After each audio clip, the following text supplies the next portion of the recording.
नमस्कार दोस्तों, आज हम ब्रह्मांड के सबसे बड़े रहस्यों में से एक के बारे में बात करने वाले हैं। डार्क मैटर और डार्क एनर्जी की रहस्यमयी दुनिया। तो चलिए शुरू करते हैं। रहस्यों की चादर में लिपटा ब्रह्मांड और कहानी। डार्क मैटर और डार्क एनर्जी की वॉल्ट डिज्नी ने कहा था, हम हमेशा आगे बढ़ते रहते हैं, रहस्यों के नए दरवाजों को खोलते हैं, नई चीजों को करते हैं, क्योंकि हम उत्सुक हैं और उत्सुकता हमेशा हमें नए रास्तों की ओर लेकर जाती है। इंसानों की उत्सुकता और नई चीजों को जानने की प्रबल आतुरता के चलते ही विकसित सभ्यताओं ने जन्म लिया। आज हमारी सभ्यता उस मुकाम पर पहुंच चुकी है जहां हमारे रोवर्स करोड़ों किलोमीटर दूर स्थित ग्रहों और उनके उपग्रहों की सतह पर भ्रमण कर रहे हैं। हमारे टेलीस्कोप अरबों प्रकाश वर्ष से सफर करके आ रही लाइट को डिटेक्ट कर पा रहे हैं। यही नहीं, हमने तकनीक और गणित की आंखों से लंबे समय से रहस्य बने ब्लैक होल को भी देखने में समर्थता हासिल कर ली है। इस अनंत असीमित ब्रह्मांड के रहस्यों से पर्दा उठाने की खोजबीन में हमें एक ऐसे रहस्य के बारे में पता चला जिसने विज्ञान जगत को सख्ते में डाल दिया। हब्बल टेलीस्कोप की आंखें रोज की तरह ही ब्रह्मांड की ओर छोर पर नजरें गड़ाई हुई थी। इस दौरान उसने कुछ ऐसा पाया जो आगे आने वाले समय में हमारी ब्रह्मांड को लेकर पुरानी समझ को तोड़ने वाला था। ये रहस्य था डार्क मैटर और डार्क एनर्जी का। हब्बल टेलीस्कोप से जो डाटा मिला उसमें पता चला कि हमारे ब्रह्मांड का 95% हिस्सा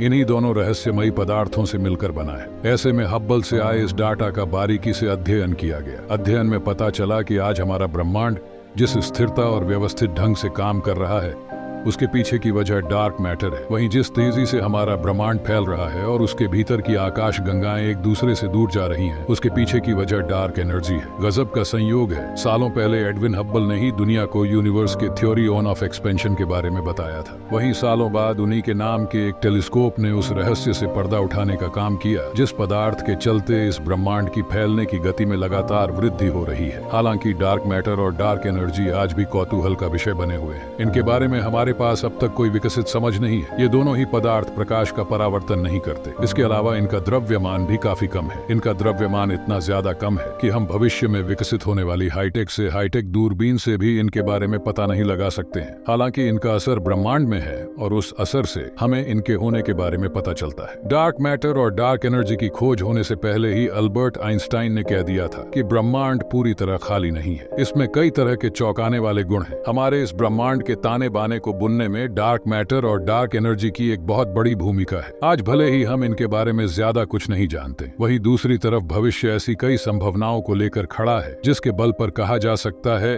कि आगे आने वाले वक्तों में इन दोनों रहस्यमयी पदार्थों के विषय में काफी कुछ जाना जा सकेगा। हमारी सभ्यता और तकनीक का जिस गति से निरंतर विकास हो रहा है उसके आधार पर यह कहना बिल्कुल भी गलत नहीं होगा कि हमारी उत्सुकता की आंखें एक दिन डार्क मैटर और डार्क एनर्जी के रहस्य से भी पर्दा उठा देंगी। शायद तब कई और अनभिज्ञ अनजाने रहस्य हमारी आंखों के सामने आएंगे, क्योंकि ब्रह्मांड और उसके भीतर के छुपे रहस्य असीमित हैं। वहीं इंसान के भीतर की प्रबल आकांक्षा भी उसी को जानने की है। महान खगोल वैज्ञानिक कार्ल सेगन ने कहा था, ब्रह्मांड हमारे भीतर छुपा है, हम उसी से बने हैं। ये अनंत अंतरिक्ष खुद को हमारे जरिए ही जान रहा है। हम ब्रह्मांड को जानने का एक जरिया है। भविष्य में अंतरिक्ष की कई गुत्थियां सुलझाई जाएंगी और कई नए रहस्य जन्म लेंगे। इन दोनों के बीच जो एक चीज निरंतर रहेगी वो है उत्सुकता, जो हमेशा कुछ नए और अनजाने पहलुओं को जानने के सफर पर चलती रहेगी। हालांकि इसके लिए हमें विज्ञान विषयक बनना पड़ेगा। आज हमारी सभ्यता युद्धोन्माद में घायल है। अपने निजी हितों के लिए एक देश दूसरे देश पर आक्रमण कर रहे हैं। इन सब के बीच मानवता क्षतिग्रस्त हो रही है। हमें अपनी सामूहिक चेतना के स्तर को ऊपर उठाने की जरूरत है। हमें विज्ञान विषयक बनने की जरूरत है। इसी में हमारा और हमारे भविष्य का कल्याण है। तो दोस्तों, आज हमने ब्रह्मांड के सबसे रहस्यमय हिस्सों में से एक डार्क मैटर और डार्क एनर्जी के बारे में जानने की कोशिश की। हमने देखा कि कैसे ये अदृश्य ताकतें हमारी ब्रह्मांड की संरचना और इसके विस्तार को आकार देती हैं। आशा करता हूं कि आपको यह वीडियो पसंद आया होगा। धन्यवाद, और ऐसी साइंस एंड टेक्नोलॉजी वीडियो देखने के लिए हमारे साथ जरूर जुड़े।